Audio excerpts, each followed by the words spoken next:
நம்ம சிவகார்த்திகேயன் சார் வந்திருக்காங்க.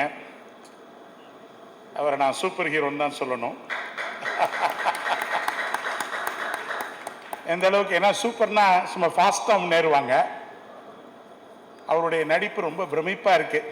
அவர் எப்படி ஆரம்பித்தார், இன்னைக்கு எப்படி இருக்கார். ஆனால் என்னுடைய டாக்டர் வந்து ஒரு கான்கால் எடுக்கிறார். எவ்வளவு நல்லா உயர்ந்துக்கிட்டு இருக்க ஒரு நல்ல மனிதர் என் கூட கிட்டத்தட்ட 5 மினிட்ஸ் பேசுகிறார். நான் எப்போதுமே சொல்லுவேன், ஒரு மனுஷனுக்கு ஹியூமிலிட்டியும் சிம்பிளிசிட்டியும் இருந்தால் அவன் எந்த உயரத்தையும் தொட்டுடலாம். அந்த அளவுக்கு அவர்கிட்ட நான் பேசும்போதே அவர்கிட்ட இருக்கக்கூடிய அந்த ஒரு சிம்பிளிசிட்டி, ஹியூமிலிட்டியை நான் பார்க்க முடிஞ்சது. சார், இதை நீங்கள் கடைசி வரைக்கும் எடுத்துகிட்டு போங்க, நீங்களும் பெரிய உயரத்தை தொடுவீங்க. ரொம்ப தேங்க்ஸ் சார். என்னுடைய டாக்டருக்கு ரொம்ப மகிழ்ச்சி. அவர் விடாமல் உங்களை பற்றி சொல்லுவார், அவர் கண்டிப்பாக வரணும்னு சொல்லி. நீங்கள் இன்னைக்கு வந்தது எனக்கு ரொம்ப, we are proud of you. Thank you. அடுத்து விஜய் ஆண்டனியை நான் சொல்ல வேண்டிய அவசியம் இல்லை, பெரிய மோட்டிவேஷன் ஸ்பீக்கர்லாம் சொன்னாங்க. ஏன்னா அவர் நல்ல ஒரு நெருங்கிய நண்பர், சொன்ன மாதிரி எங்கள் குடும்பத்தோட நெருங்கிய நண்பர். அதை விட என்னுடைய டாக்டர் ஸ்னேகா பிரிட்டோவுக்கு ரொம்ப ரொம்ப க்ளோஸு. அவங்க அடிக்கடி பேசிக்குவாங்க. விஜய் ஆண்டனி பற்றி ஒரே ஒரு வார்த்தை சொல்லணும்னா, விஜய் ஆண்டனி மீன்ஸ் கான்ஃபிடென்ஸ். அவ்வளோதான், ஒரே வார்த்தை தான். அதாவது அவர்கிட்ட நீங்கள் உட்காந்து பேசினீங்கன்னா எதையுமே முடியாதுன்னு சொல்லவே மாட்டார். சார் முடிச்சிடலாம் சார், அது ஒன்றுமே இல்லை சார், அது சூப்பர் ஹிட்டு சார். இதை தவிர ஒரு நெகட்டிவான ஒரு வேர்ட்ஸ் அவர்கிட்ட கேட்கவே முடியாது. ஒரு நல்ல மனிதர், ஒரு எதுவுமே மனவிட்டு பேசக்கூடிய ஒரு உண்மையான மனிதர். ரொம்ப தேங்க்ஸ் பிரதர், ரொம்ப தேங்க்ஸ். எனவே நான் எல்லாருமே எல்லாத்தையும் பற்றி பேசுகிறாங்க, நான் நிறைய நேரம் பேச விரும்பலை. சிவகார்த்திகேயன் சார் வந்து பேசணும், மற்றவங்க பேசணும். முக்கியமாக நம்ம இன்னைக்கு வந்து விஷ்ணு சார் வந்தார்.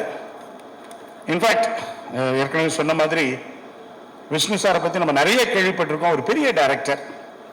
அப்போது என்னுடைய டாக்டருக்கு வந்து அவங்க ஆகாஷை வந்து அவரை வந்து பெரிய லெவலில் சில டைரக்டர்ஸ்லாம் வந்து பார்த்தாங்க, கதை சொன்னாங்க.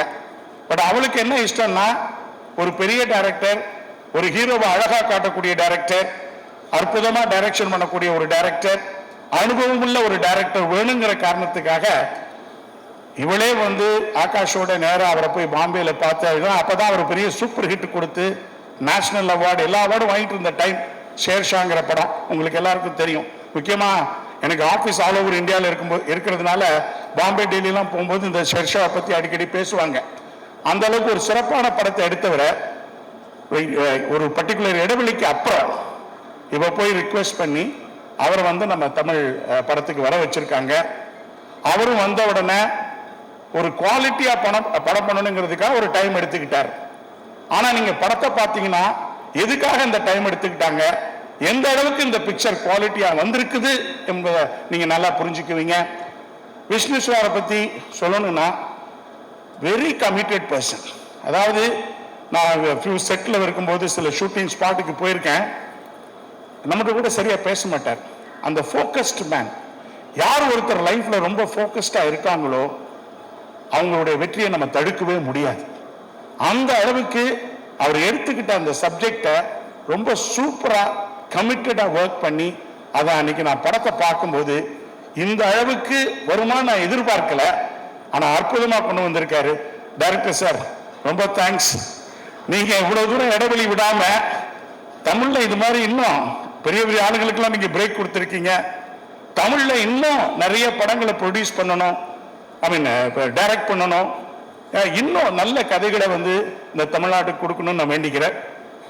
அடுத்து இன்னைக்கு நம்முடைய கதாநாயகன் யுவன் சங்கர் ராஜா, அவங்க எப்ப பார்த்தாலும் அவர் சொன்ன மாதிரி ஒரு சிரிப்பு தான். ஏன்னா வாழ்க்கையில 2 தான். நம்ம வாழ்க்கையில நம்ம ஜெயிக்கணும், எதுவுமே பிரச்சனை இல்லாம இருக்கணும்னா ஒன்று ஸ்மைல் பண்ணணும், இல்லைன்னா சைலண்டா இருக்கணும். ஸ்மைல் வந்து சால்வ்ஸ் த ப்ராப்ளம், சைலன்ஸ் வந்து அவாய்ட்ஸ் த ப்ராப்ளம். அதனால இது 2மே நான் அவர்கிட்ட பார்த்துருக்கேன், சைலண்ட் அண்ட் ஸ்மைல். ஏன்னா யார் ஒருத்தர் இது 2 வச்சிருக்காங்களோ they are emotionally and physically strong.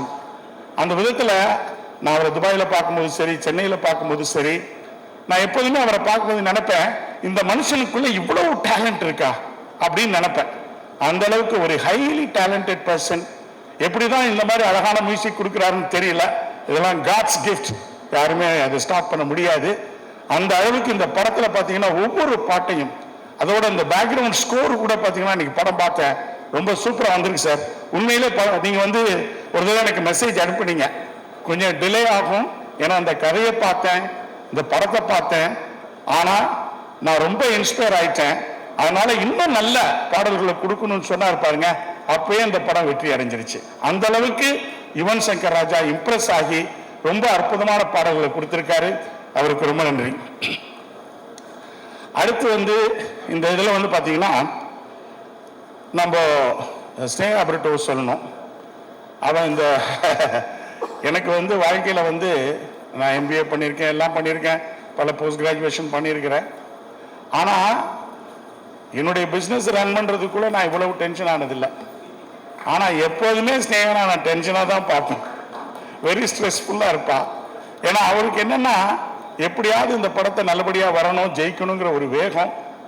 ஏன்னா 3 MBA கொடுக்க முடியாத ஒரு அனுபவத்தை ஸ்னேகா வந்து இந்த ஒரு படத்தில் பெற்றிருக்கிறாங்கிறத நான் பார்த்தேன்.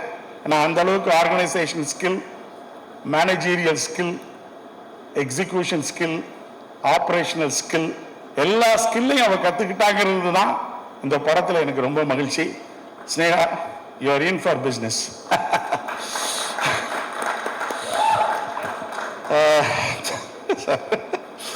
ஏன்னா அவர் எப்போதுமே ஸ்னேகா வந்து பேசும்போது அவர் சொன்ன மாதிரி வெரி டஃப் கேரக்டர்.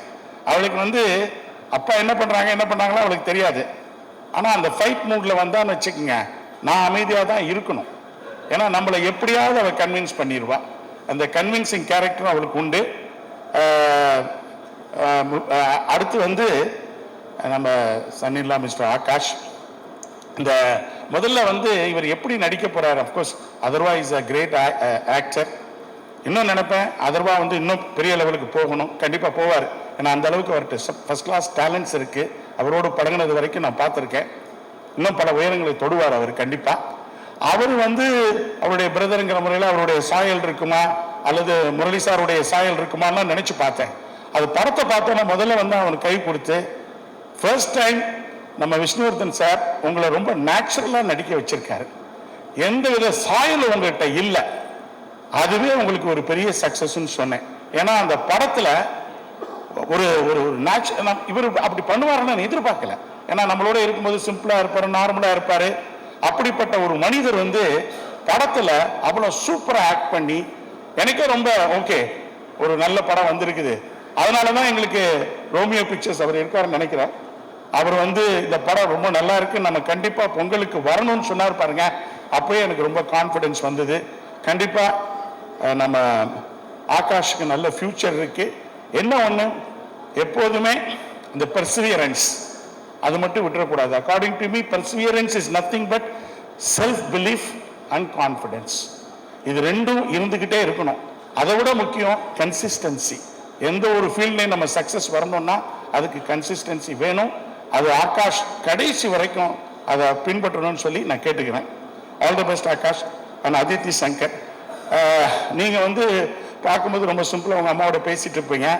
நான் நினைச்சேன் நான் எல்லா ஷூட்டுக்கு நான் வரல, அதனால எப்படி போகுதுன்னு விமன் போர்ச்சுக்கல்ல இருக்கும்போது நானும் ஒய்ஃபும் ஒரு சில டைம் தான், ஒரு சில நாட்கள் தான் போனோம். ஆனால் போகும்போதெல்லாம் வேற மாதிரி சீன்ஸ் நடந்துகிட்டு இருக்கும். அதனால வந்து அவங்க எப்படி பண்ணிருக்காங்க, அன்னைக்கு படத்தை பார்த்தோன்னா உண்மையில விஷ்ணு சார்கிட்ட சொன்னேன், அவங்க அதித்தி இவ்வளவு நல்லா நடிப்பாங்களா? உண்மையிலங்க நான் பார்த்த படங்கள், உங்க படங்கள்ல இந்த படத்துல பிரமாதமா நடிச்சிருக்கீங்க. நிச்சயமா உங்களுக்கு நல்ல ஃபியூச்சர் இருக்கு, கீப் இட் அப். இது மாதிரி எல்லாருடைய குரூ மெம்பர்ஸ் நான் சொன்னேன். முக்கியமாக என்னுடைய ஃபேமிலி மெம்பரா உங்களுக்கு சன் இருக்காரு, ஷோபா அவங்க இருக்கீங்க.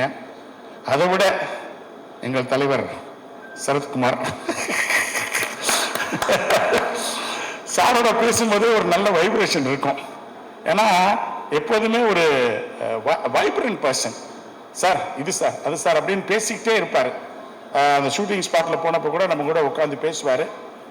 இந்த படத்தில் விஷ்ணு சார் வந்து அவரை வந்து ரொம்ப அழகாக காமிச்சிருக்காரு. நீங்கள் ஒரு அழகான அவர் எப்போதும் அழகானவரே தான், நல்லா தான் இருக்குங்க சார், ரொம்ப அழகாக இருப்பீங்க, ஒரு ஸ்மார்ட் பர்சன். ஆனால் இந்த படத்தில் வந்து சரத்குமார் சாரை இன்னும் பியூட்டிஃபுல்லாக காமிச்சிருக்காரு, அது நீங்கள் பார்ப்பீங்க. அது மாதிரி சொன்ன மாதிரி குஷ்பு மேடம், கல்கி madam and of course Prabhu sir எல்லாருமே இருக்கிறாங்க.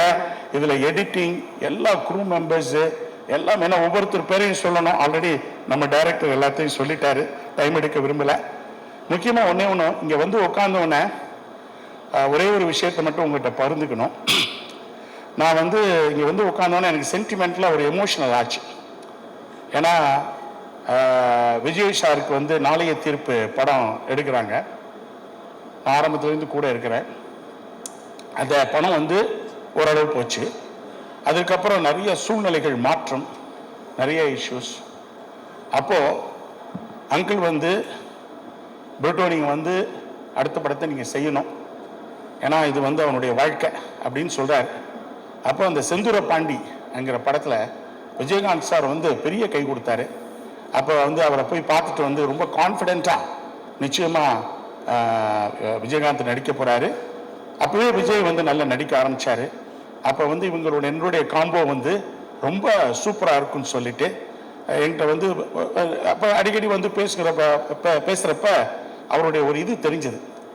அப்போது அந்த படம் வந்து இன்ஃபேக்ட் முக்கியமாக என்ன சொல்லணும்னா, அந்த படம் ஆரம்பிக்கும் போது தான் ஸ்னேகா கன்சீவ் ஆனா, அந்த படம் முடிக்கும்போது ஸ்னேகா பிறந்தா. அப்போது அந்த படம் 100 நாள் ஓடின உடனே சந்திரசேகர் சார் வந்து சொன்னாங்க, Sneha is a very lucky girl. அந்த விதத்தில் கோ ப்ரொடியூசருடைய லக்கில் ஆகாஷும் சரி இந்த படமும் சிறப்பாக வரணும். அப்போ இங்கே கூட என்னுடைய 2-3 நண்பர்கள் இருக்காங்க. இந்த படத்தினுடைய ஹீரோ என்னுடைய ஒரு டென்ஷன் எப்படி இருக்குன்னு உங்களுக்கு தெரியாது. அப்போது நானும் விஜய் அந்த ஒரு பொங்கல் டைமு ஈகா தேட்டர், அது கூட இருந்தவங்களாம் இப்போ 2-3 நண்பர்கள் இங்கே இருக்காங்க. அப்போது யாருமே இல்லை, நாங்கள்லாம் வேஷ்டி கட்டிட்டு ஈகா தேட்டரில் கட் அவுட் வச்சோம். அது மட்டும் இல்லாமல் அவரோட சேர்ந்து கூட இருந்து வெடி வெடித்தோம். அந்த படத்தை மட்டும் ஒரு 5-6 தடவை அந்த தேட்டரில் பார்த்தோம். ஒரு புது ஹீரோவுக்கு எந்த அளவுக்கு எமோஷன்ஸ் இருக்குங்கிறது எனக்கு நல்லாவே புரியும். அதனால் இங்கே வந்து உட்கார்ந்த உடனே என்னுடைய பழைய நினைவுகள் அப்படியே எந்த அளவுக்கு அந்த ஒரு உணர்வோட உணர்ச்சியோட, அங்கிள் இது எப்படி இருக்கு, அது எப்படி இருக்கு, இது எப்படி இருக்கு, அந்த scene final scene fight scene எப்படி இருக்கு அப்படிலாம் கேட்கும்போது அது இங்கே உட்காந்து இதே தான் ஆகாஷ் இன்றைக்கும் ஷூட்டிங் ஸ்பாட்டில் வந்து முடிச்ச ஒரு பாடு. அன்னைக்கு நாள் படம் பார்த்துட்டு வந்தேன், நான் ஒன்றுமே சொல்லாமல் வந்துட்டேன். டைரக்டர் கூட கேட்டார், எதுக்குன்னா ஒரு முக்கியமான வேலை ஆயிடுச்சுன்னு போயிட்டேன். டைரக்டருக்கு ஒரு அன்சைட்டி, நம்ம ஆகாஷ்க்கு ஒரு அன்சைட்டி. ஸ்னேகா விடாமல் எனக்கு ஒரு 3 மிஸ்டு கால் விட்டுருந்தா. அப்போ வந்து ஆகாஷ்க்கு என்னென்னா, அங்கிள் உங்களுடைய ஒப்பீனியன் என்ன அப்படின்னு. சாரிப்பா, எனக்கு ஒரு முக்கியமான இருந்ததுனால அந்த அப்பாயின்மெண்ட்டுக்கு போயிட்டேன், நான் என்ன சொல்கிறதுனே தெரியல. உன்னுடைய நடிப்பு ரொம்ப பிரமாதம், நான் எதிர்பார்த்ததை விட நீங்கள் சிறப்பாக பண்ணியிருக்கீங்க. அதை விட நான் சொன்ன ஒரே வார்த்தை, டைரக்டர் விஷ்ணு உங்களை சிறப்பாக நடிக்க வச்சிருக்காரு, அதனால அவருக்கு தான் நான் முதல்ல நன்றி சொல்லணும்னு சொன்னேன். ஏன்னா அந்த அளவிற்கு ஒரு ஹீரோ படத்தில் நடிக்கும்போது எப்படியெல்லாம் ஆதங்கம் இருக்கும் அப்படின்னு எனக்கு தெரியும். அதை வச்சு தான் மிஸ்டர் விஜய் இன்னைக்கு அவருக்கு நான் நன்றி சொல்லணும். இந்த எக்ஸ்பி கிரியேட்டர்ஸ்ங்கிற பேனரை உருவாக்க சொன்னது அவர் தான் சொன்னார், அங்கிள் நீங்க எதிர்பார்க்காத நேரத்தில் அவங்களுக்கு செய்யணும்னு சொல்லி அந்த மாஸ்டருங்கிற அற்புதமான படத்தை கொடுத்தாரு. ஆனால் அந்த படம் இவ்வளோ பெரிய சக்சஸ் வரும்னு எனக்கு தெரியாது. ஆனால் அந்த சமயத்தில் லோகேஷ் கனகராஜ் வந்து என்கிட்ட கதை சொல்லும்போது பிரீஃபாக டிஃப்ரெண்ட்டாக இருந்தது. ஆனால் அந்த படத்துக்கு நான் ஷூட்டிங் போகும்போதெல்லாம் நான் அந்த ஆடியோ லான்ச்லேயே சொல்லியிருக்கேன், அவருடைய உழைப்பை பார்த்து அசந்து போயிட்டேன். அந்த அளவுக்கு ஒரு டெடிக்கேட்டடாக உழைக்கக்கூடிய ஒரு மனிதன் அவர் தான். இந்த எக்ஸ்பி கிரியேட்டர்ஸ்ங்கிறத நீங்கள் கிரியேட் பண்ணணும். அங்கிள் இந்த பேனரில் ஒரு வார்த்தை சொன்னார், பெரிய பட்ஜெட் படமாக நீங்கள் எடுக்கணும் அப்படின்னு சொன்னார். ஏன்னா அதுக்கப்புறம் ஒரு பெரிய பட்ஜெட் எடுக்கக்கூடிய வாய்ப்பு விஷ்ணுவர்தன் சார் மூலமாகவும் ஆகாஷ் மூலமாகவும் எனக்கு கிடைச்சிருக்கு. உண்மையிலேயே ஒரு டெபியூ ஹீரோவுக்கு சூப்பர் பட்ஜெட்ல பண்ணக்கூடிய ஒரு சிறப்பான படமா அமைஞ்சது எனக்கு மகிழ்ச்சி. கடைசியா அவங்க சொல்லணும், கடைசியா வந்து அந்த மாஸ்டர் படத்துக்கு நாங்கள் அவ்வளோ ஸ்ட்ரெஸ்ஃபுல், ஏன்னா பேண்டமிக் டைமு பல தடவை பேசுகிறோம். Mister Vijay is the theatrical hero. நாங்கள் என்ன பண்ணுறது ஏது பண்ணுறதுன்னு ஒன்றுமே புரியல. அப்படிப்பட்ட ஒரு நிச்சயம் சில பேர் உள்ளே வந்தாங்க, அவங்களுக்கு சில கன்ஃபியூஷன் பண்ணி விட்டாங்க. நான் எப்போதுமே போய் உட்காந்துட்டு யார்ட்டையும் இது கரெக்ட் இது தப்புன்னு எக்ஸ்பிளைன் பண்ண மாட்டேன். Because I am a professional, I am a business man. எது பண்ணணும் பண்ணிட்டு போயிட்டே இருப்போம். எங்களுக்கு தேவை ரிசல்ட். இங்கே என்னுடைய நிர்வாகத்தை செஞ்ச நிறைய பேர் வந்திருக்காங்க, முக்கியமானவங்களாம் இருக்காங்க. உண்மையிலே அவங்களாம் என் கூட 25-30 வருஷத்துக்கு மேலே ட்ராவல் பண்ணுறாங்க. அவங்களுக்கெல்லாம் எனக்கு தெரியும், என்னுடைய டெடிக்கேஷனை பற்றி தெரியும். எப்போதுமே என் தொழிலில் கூட ஜீரோ காம்ப்ரமைஸில் தான் இருப்பேன். எதாக இருந்தாலும் நானும் உங்களோட சேர்ந்து உழைக்கிறதுக்கு ரெடியாக இருக்கேன்னு சொல்லி அந்த அளவுக்கு இன்னைக்கு நாங்கள் உழைச்சிக்கிட்டு இருக்கோம். அதனால தான் இந்தியாவில் லாஜிஸ்டிக்ஸில் ஒரு உயரத்தை தொட்டுக்கிட்டு இருக்கோம். இன்னும் தொட வேண்டிய தூரம் இருக்கு. ஏன்னா எதுக்கு சொல்றேன்னா, அந்த பிஸ்னஸ் ஆங்கிள் நம்ம ப்ரொஃபஷனலாக இருக்கும்போது சில பேர் சில கன்ஃபியூஷனை ஏற்படுத்திட்டு இருக்கும்போது நம்ம போய் யார்கிட்டையும் போய் உட்காந்து இது சரி இது சொல்ல முடியாது. ஏன்னா நான் எப்போதுமே பிலீவ் பண்ணுறது கர்மா ஒர்க்ஸ், அவ்வளோதான். நம்ம செய்ய வேண்டிய தொழிலை பண்ணிட்டு போயிட்டே இருக்கணும். நம்முடைய இன்டென்ஷன்ஸ் மட்டும் கரெக்டாக இருந்தால் எந்த காலத்திலையும் யாரும் எந்த கன்ஃபியூஷன் பண்ணாலும் கண்டிப்பாக கடவுளுடைய அருள் இருக்கும். இன்னைக்கும் எல்லாருக்கும் நான் சொல்றது, நல்ல எண்ணங்கள், நல்ல செயல்கள், நல்ல உண்மையான உறவுகள் அனைத்தையும் நம்ம வச்சிருந்தோம்னா நம்ம கடவுளை தேடி போக வேண்டியதில்லை, கடவுள் நம்ம தேடி வருவாரு.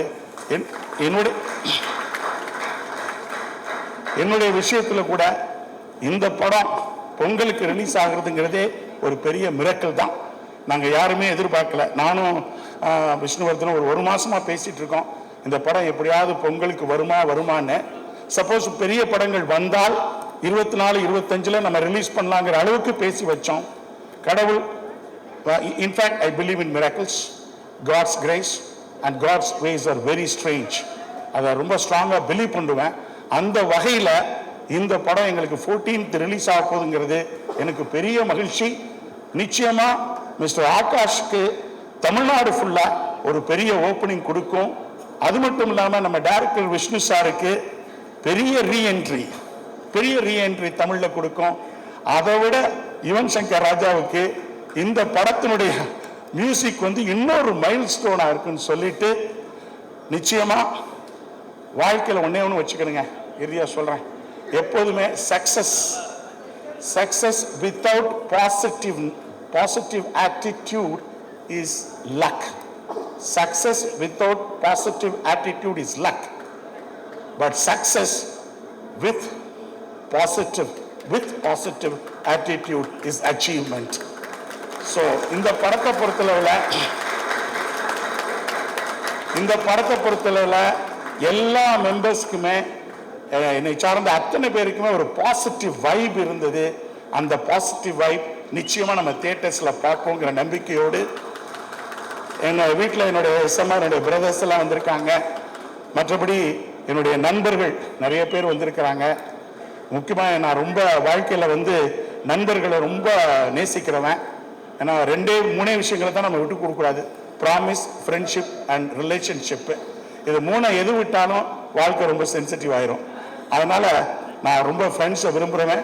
அவர்கள் அனைவருக்கும் என்னுடைய வாழ்த்துக்கள். முக்கியமாக ப்ரெஸ், மீடியா,